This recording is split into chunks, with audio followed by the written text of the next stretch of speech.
प्यारे बच्चों नमस्कार। 2023 का अगर आप एग्जाम देने जा रहे हैं तो यहां से आपको 10 अंक का फायदा होने वाला है। हमने 4 सेट करा रखे हैं 2022 में जो पेपर हुआ था, और ये आज 5वां सेट है। इसके बाद 2 पेपर हम आपको और कराएंगे। इसके बाद 2023 के मॉडल पेपर 2-3 तो डाल ही चुके हैं, 3-4, और फिर 3-4 आपको प्री बोर्ड का भी मॉडल पेपर हम लेके आएंगे। ठीक है, चलिए देखिएगा। पहला प्रश्न आपका है, देखो इस बार तो 20 आपके एमसीक्यू आएंगे ओएमआर बेस्ड वाले। और अब पहले क्या था, पहले 10 प्रश्न ही आते थे आपके, वो भी अतिलघु उत्तरीय आते थे उसमें कुछ। तो हिंदी साहित्य का इतिहास रामचंद्र शुक्ल का निबंध संग्रह है, ये बात गलत है। आत्मदाह चतुर्सेन शास्त्री की कहानी है, ये बात गलत है। झूठा सच यशपाल द्वारा लिखित कहानी है, प्रसिद्ध नाटक है, ये गलत है। आकाशदीप जयशंकर प्रसाद का कहानी संग्रह है। तो क्या आपको टिक करना है? सही, जयशंकर प्रसाद आकाशदीप जो है ये कहानी संग्रह जयशंकर प्रसाद का है, ये आपका राइट आंसर है। झूठा सच यशपाल का तो है, लेकिन ये क्या है, ये नाटक नहीं उपन्यास है।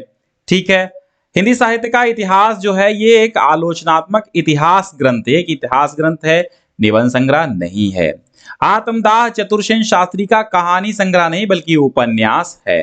ठीक है, और आत्मदाह जो है सेवाराम यात्री का भी है।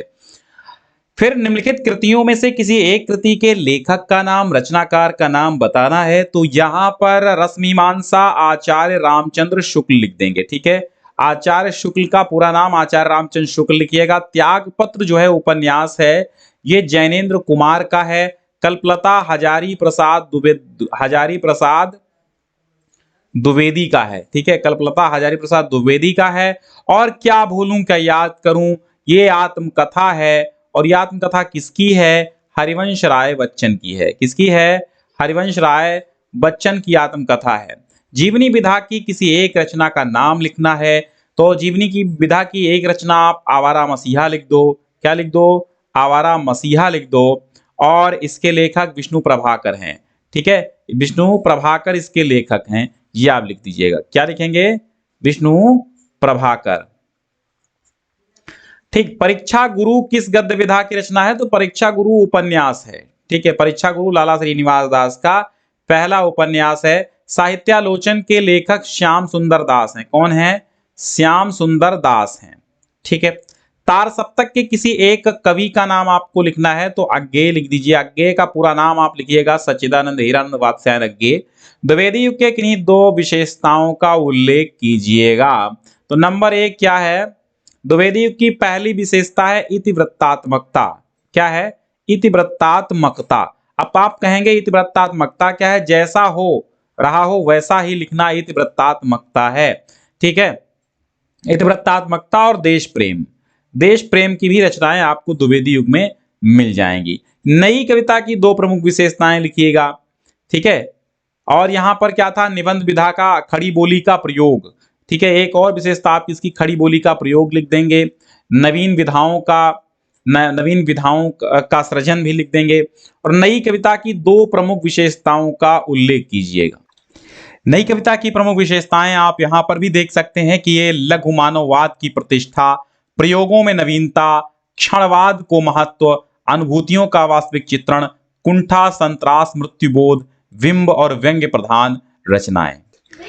तो लघु मानववाद की प्रधानता। ठीक है, लघु मानववाद की प्रतिष्ठा, चिंता, कुंठा, त्रास, प्रयोगों में नवीनता, ये नई कविता की विशेषताएं हैं। तो फिलहाल अब ऑब्जेक्टिव में ये सब आएंगे। अब फिर आएगा गद्य। देखिए ये तो खैर नहीं बदला है, ये ना बदला है ना बदलेगा। तो कुसंग का ज्वर सबसे भयानक होता है। सत्संगति और कुसंगति हमारे जीवन में दोनों का साथ रहता है, लेकिन हम किस ओर ज्यादा झुकते हैं ये हम पर डिपेंड करता है। तो आचार्य रामचंद्र शुक्ल कहते हैं कि कुसंग का ज्वर अर्थात कुसंगति का जो बुखार है ये सबसे भयंकर होता है। ये केवल नीति और सद्वृत्ति, शिष्टाचार, सभ्यता, संस्कारों का ही नाश विनाश नहीं करता, बल्कि बुद्धि को भी खत्म कर देता है। जो कुसंग में पड़ता है वह दलदल में घुसता चला जाता है, दिन रात अवनति की ओर बढ़ता रहता है। तो इस प्रकार आप व्याख्या कर देंगे। संदर्भ आपको लिखना होगा प्रस्तुत गद्यांश हमारी पाठ्य पुस्तक के गद्य खंड के मित्रता नामक पाठ से लिया गया। इसके लेखक आचार्य रामचंद्र शुक्ल हैं। रेखांकित अंश की व्याख्या बता दी। युवा पुरुष की बुरी तथा अच्छी संगति का क्या प्रभाव होता है, आप देखिएगा, यहां पर देखिएगा, यदि युवा पुरुष की संगति बुरी होगी तो वह उसके पैरों में बंधी चक्की के समान होगी और जो उसे दिन दिन अवनति के गड्ढे में गिराती जाएगी, और यदि अच्छी होगी तो सहारा देने वाली बाहु के समान होगी जो निरंतर उन्नति की ओर उठाती जाएगी। तो अब ये होगा। दूसरा एक गद्यांश है, रोहतास दुर्ग के प्रकोष्ठ में बैठी युवती ममता क्षोण के तीक्ष्ण प्रवाह को देख रही थी।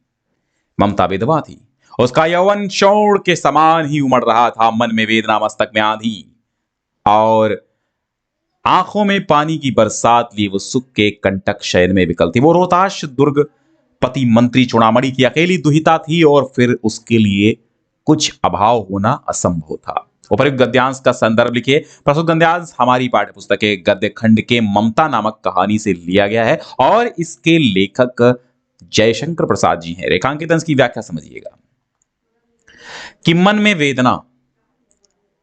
ममता एक विधवा ब्राह्मणी है और मन में उसके दर्द की लहरें उठ रही हैं, मस्तक में विचारों की आंधी बह रही है और आंखों से निरंतर अश्रुधारा प्रवाहित हो रही है। वो सुख के कंटक शयन में विकल थी, अर्थात सुख के कांटों के विस्तर में व्याकुल थी। सुख के कांटों का विस्तर था क्योंकि उसे सुख नहीं चाहिए था, क्योंकि जो रोहतास दुर्गपति मंत्री चूड़ामणि थे वह उत्कोच लेने वाले थे। तो सुख तो था लेकिन कांटों में शयन हो रहा था। तो इस प्रकार आप लिख देंगे। और ममता कौन थी, उसकी क्या स्थिति थी? ममता रोहतास दुर्गपति चूड़ामणि की अकेली पुत्री थी। दुहिता मीन्स पुत्री। उसकी क्या स्थिति थी? वह, उसके मन में वेदना, मस्तक में आंधी और आंखों में पानी की बरसात थी।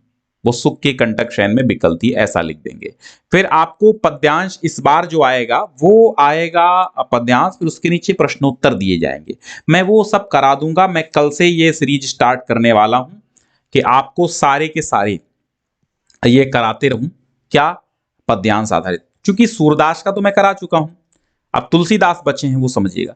सुनी सुंदर बैन सुधारस साने सयानी है जान की जानी भली, तिरछे करि नैन दसैन तिन्हें समुझाए कछु मुस्काए चली, तुलसी ते ही अवसर सोहे सब अवलोकत लोचन लाहु अली, अनुराग तड़ाग में भानु उदय विगसी मनो मंजुल कंज कली। तो यहां पर जो सीता जी हैं वो वन पथ पर जा रही हैं, जंगल की ओर सीता, लक्ष्मण और राम जा रहे हैं। तो सुनी सुंदर बैन सुधारस साने सयानी है जानकी जानी भली, यानी जो अमृत से सने हुए, यानी जब ग्राम बधुओं ने सीता जी से पूछा कि ये जो सांवरी सुंदर है ये कौन है, तो सीता जी ने सुंदर बैन सुधारस साने, अमृत से सने हुई वाणी वचनों को, ग्राम बधुओं के अमृत से सने हुए वचनों को सुना। सयानी है तो जानकी जी बहुत चतुर हैं, वो भली भांति जान गई कि ये पूछना क्या चाहती हैं। तो तिरछे कर नैन, इस तिरछित लज्जा के कारण वह अपने नेत्रों को तिरछे करके, सैन इशारे से कुछ उनको समझा करके आगे बढ़ चली। तुलसीदास कहते हैं कि उस अवसर पर सोहे सभी, सब इस प्रकार सुशोभित हो रहे थे। अवलोकत, श्री राम को देख, अवलोकत माने देखते हुए, लोचन माने नेत्रों से, लाभ माने लाभ, अली माने सभी सखियां, या अली माने भमरे भी होता है। तो कहते हैं उस समय श्री राम की सुंदरता को देखकर अपने नेत्रों का लाभ प्राप्त कर रही थी, अपने नेत्रों का लाभ प्राप्त कर रही थी, यानी कि उस समय उनके नेत्र भंवरे के समान राम की सुंदरता को पी रहे थे। और ऐसा प्रतीत हो रहा था जैसे अनुराग रूपी सरोवर में श्री रामचंद्र रूपी भानु यानी सूर्य उदित हुए हों और कमल की उनके नेत्रों के कमल के समान नेत्रों की कलियां खिल गई हों। तो यहां पर आपसे यही प्रश्न पूछा जाएगा कि सीता जी से ग्राम बधुओं ने क्या पूछा। तो सीता जी से ग्राम बधुओं ने पूछा कि तुम्हारे सांवले से वे सुंदर जो हैं, जो आपने धनुष बाण धारण की हुई वह कौन है।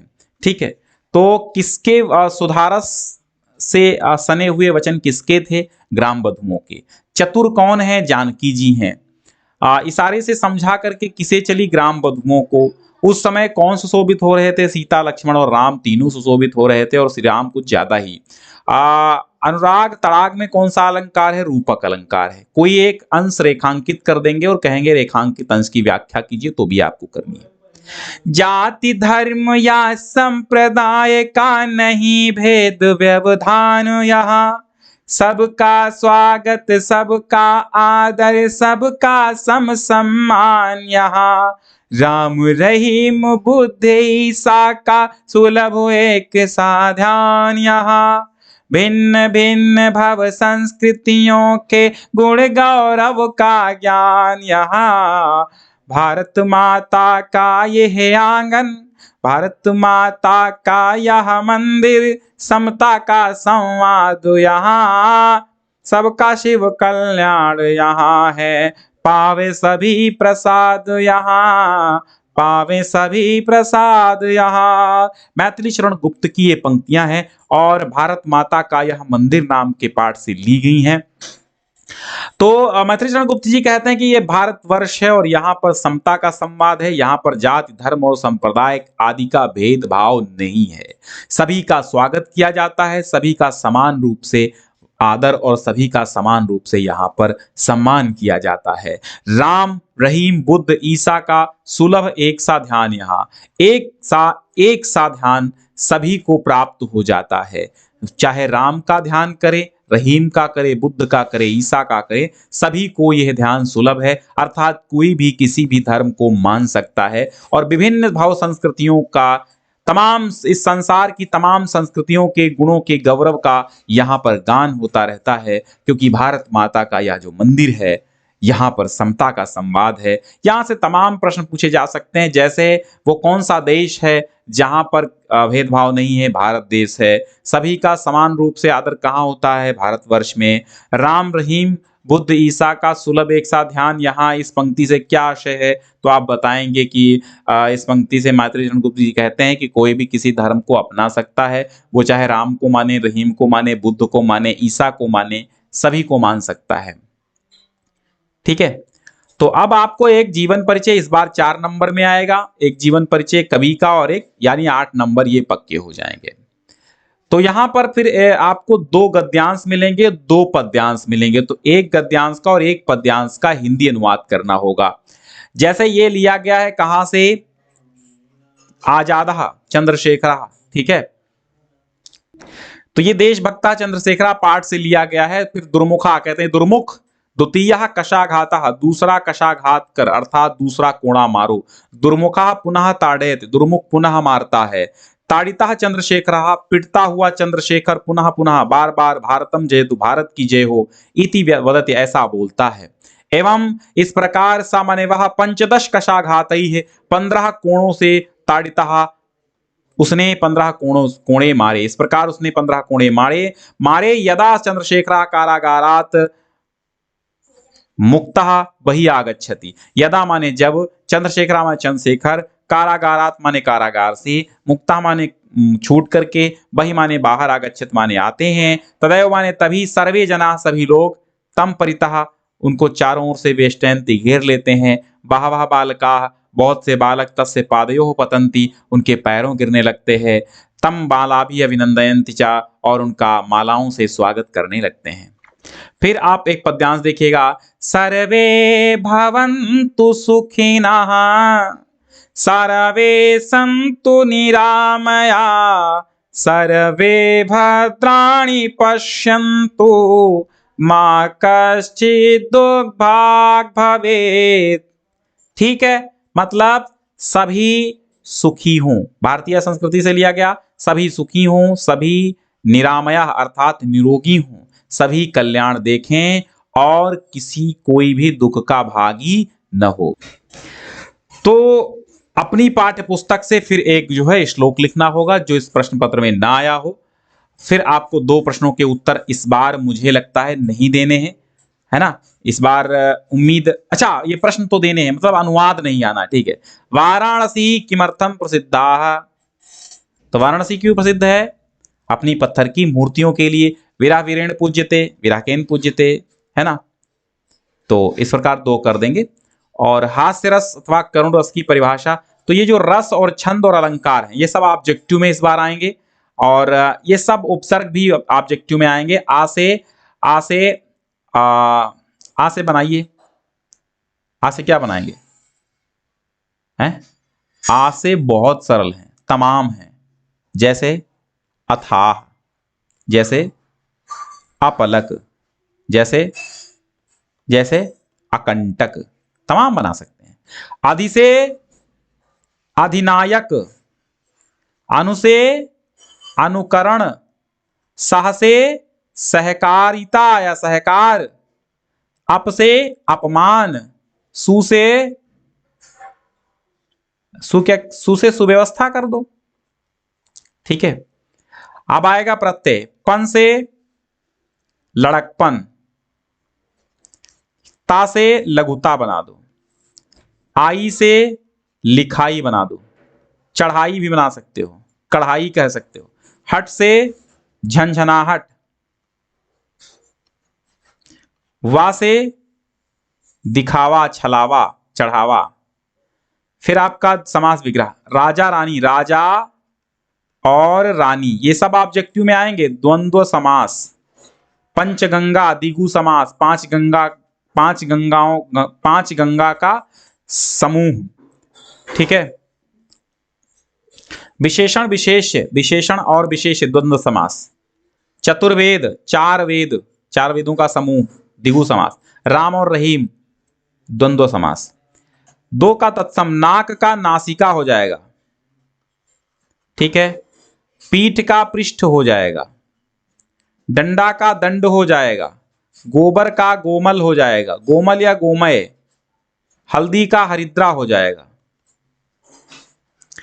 पर्यायवाची लिखने हैं, गंगा का भागीरथी हो जाएगा, भागीरथी सुरसरी देव नदी। घोड़ा का घोटक, बाजी, तुरंग।